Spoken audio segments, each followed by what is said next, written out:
Good day, everyone. My name is Aditi Bisramsingh, Climate Change Specialist at the Ministry of Planning, Economic Affairs and Development here in Trinidad and Tobago. And my presentation here is just to give a very brief background in terms of our National Adaptation Plan for Trinidad and Tobago and some of the implementation and monitoring efforts we have been undertaken in terms of the water resources sector. So, in looking at our NAP, just to give you a quick idea on what our National Adaptation Plan is about, the vision of our plan is really to build a climate resilient nation that routinely evaluates and reduces its physical, social, and economic vulnerability through cost-effective adaptation measures. While the mission of our NAP is to enhance the adaptive capacity of all sectors while simultaneously contributing to sustainable development and building long-term resilience to the effects of climate change. So, in essence, our NAP has really been developed as a comprehensive plan to help us to adapt to the present impacts of climate change while building long-term climate resiliency in the various sectors in Trinidad and Tobago. In addition to the NAP, our NAP also outlines strategies for adaptation. So it outlines 90 strategies for adaptation. From this, 9 strategies have been identified as enabling strategies. And what we mean by that is strategies that speaks to adaptation finance, monitoring evaluation, and even being able to streamline adaptation processes in the national development process. After that, we also do have 81 strategies that have been identified as sectoral, and they specifically focus on Tobago, our coastal zone resources, agriculture and food security, water resources, human health, biodiversity, infrastructure, and human settlements, and financial services. And these sectors, why it has been itemized and how it was actually came about is we had conducted a vulnerability and capacity assessment report which identified the sectors in Trinidad and Tobago that were most vulnerable to the impacts of climate change. So as such, these sectors here were highlighted as being highly vulnerable to the impacts, and of course our water resources being one of those sectors.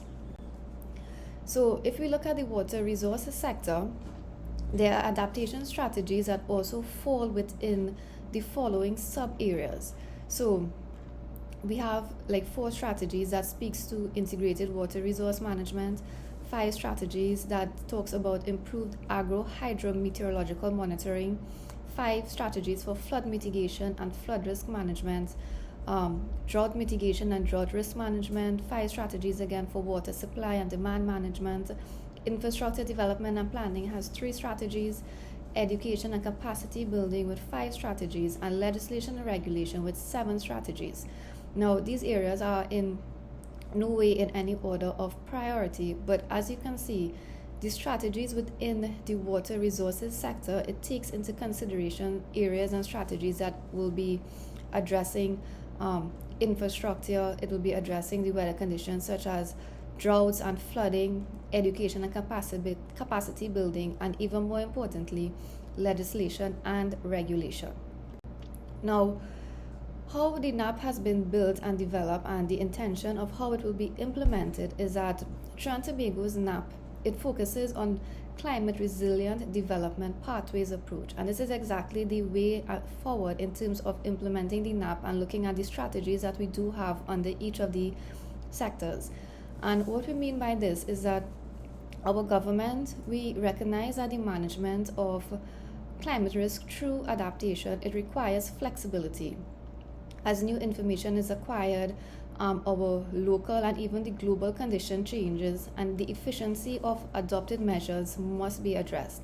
So adaptation plans and the strategies must be able to accommodate for these complexities. It must be able to accommodate for the uncertainties surrounding climate change. So adaptation pathways approach, it captured the implementation process by specifying which measures are to be taken immediately and which can be implemented progressively over time, once certain conditions are met. So they are considered climate resilient pathways when both mitigation and sustainable development considerations are including in the decision-making process. So this is what our NAP is built on. It is the approach that we take towards building climate resiliency in Trinidad and Tobago. So even though we are now beginning to implement our NAP and look at what strategies can be implemented, we do have a major project that is being implemented that is geared towards adaptation in the water resource sector. So we do have a Green Climate Fund project entitled Strengthening Adaptation Planning Process and Capacity for Successful Implementation of Adaptation Actions in the Agriculture and Water Sectors of Trinidad and Tobago. And this GCF Readiness Grant, it aims to support Trinidad and Tobago to decrease the vulnerability of the water and agriculture sectors.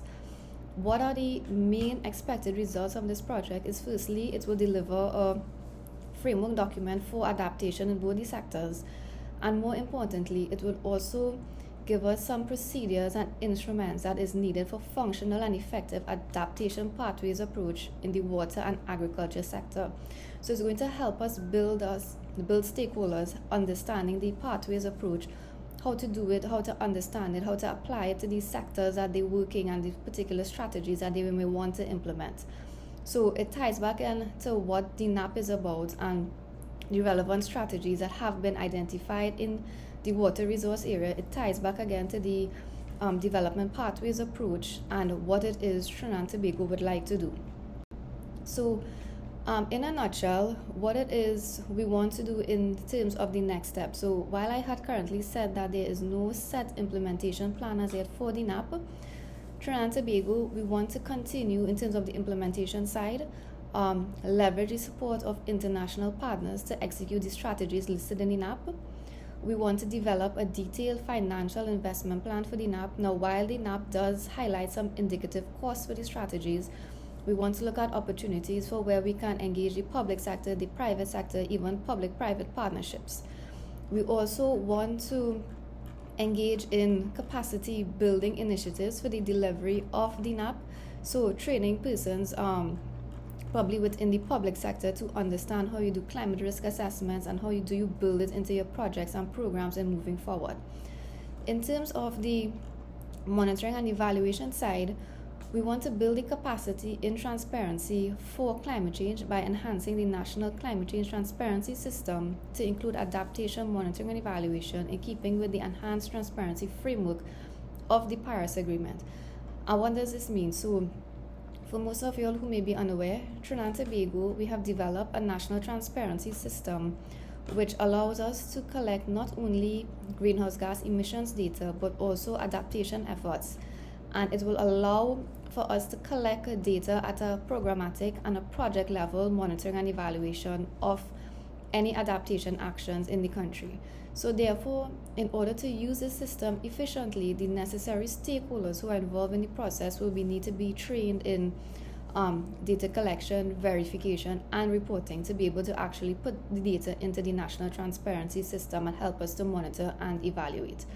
So in a nutshell, this is where Trinidad and Tobago is at in terms of the implementation of our NAP and the continued monitoring and evaluation of the NAP, and in particular with the water resources sector.